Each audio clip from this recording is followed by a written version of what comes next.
Mighty and majestic, they soar 100 metres in the air, with blades equal to the wingspan of a Boeing 747. Wind energy is a growing industry, predicted to supply 17% of the EU's electricity by 2020. But wind turbines have their critics. Their very size can be intimidating, while wind is a capricious resource. Nevertheless, Denmark has staked its energy future on wind power. Euronews travelled to Copenhagen to meet Christina Grumstrup Sorensen, a mechanical engineer and senior vice president of one of Denmark's leading energy providers. We asked her why she believes wind is the answer. When we were in the oil crisis in the mid of the 70s, Denmark were also forced, as many other countries, to look at alternative energy sources. As we have a very windy climate, it was obvious also to look at this as a source for power production. We don't have any history for other power producing technologies. So that's why the politicians decided to focus already at that time on the wind power. There's a lot of criticism about wind turbines.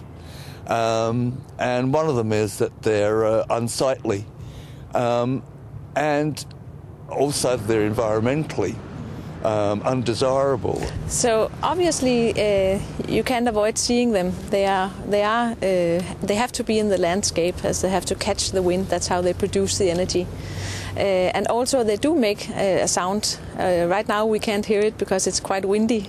But it is a fact that, of course, it does have an impact. As you move them to the sea, the impact, at least in the people and where in the living areas, will of course be less. But then you will have other issues with birds and fish.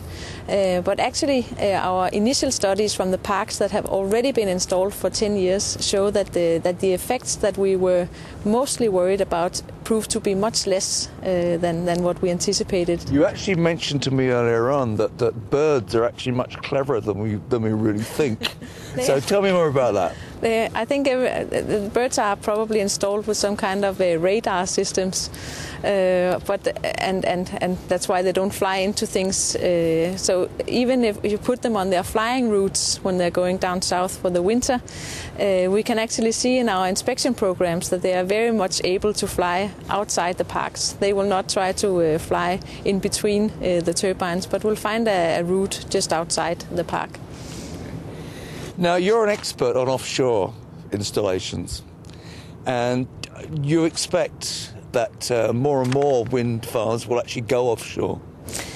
I think offshore is where the big areas that are yet undeployed can be found. We have in the North Sea a huge power plant area that can be utilized with a lot of wind. So it's obvious to build more offshore wind farms exactly in these areas. And here you can actually make very big parks that can make a difference in our energy consumption. So if you build a few turbines here and there, it will not make a big difference in our energy mix. But if you build 630 megawatts, as we do with the London Array project, that's like a real power plant, and it's situated right outside London, close to the consumption, and then it starts to make a lot of sense. What needs to happen to make wind power as efficient as it could be, as efficient as it should be? I think wind has the disadvantage compared to the way we have historically produced electricity, that it's very volatile. So when it's windy like now, you'll have a reasonable production. You could have a Sunday night where it's like a storm, and you'll have a lot of power production, and you'll have a day in the middle of the summer with no wind and no power production. And that will have to be handled in the grid, of course, that sometimes there's a lot of power and sometimes less.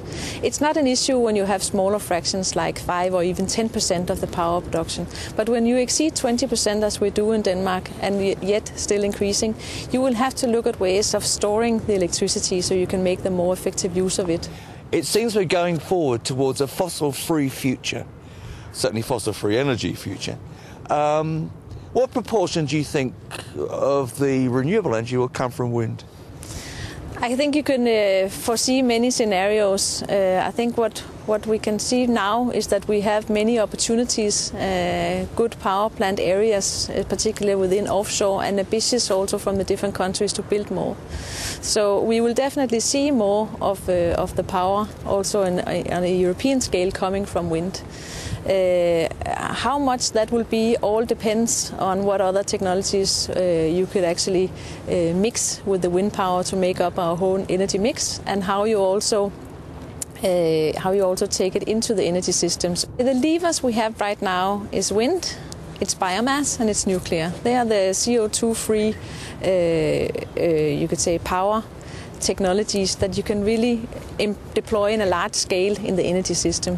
Solar will definitely come with time, but it's difficult to implement, at least on the northern part of the globe in these years. So these are the technologies we will have to do with if we want to produce CO2-free electricity. You've run out of time.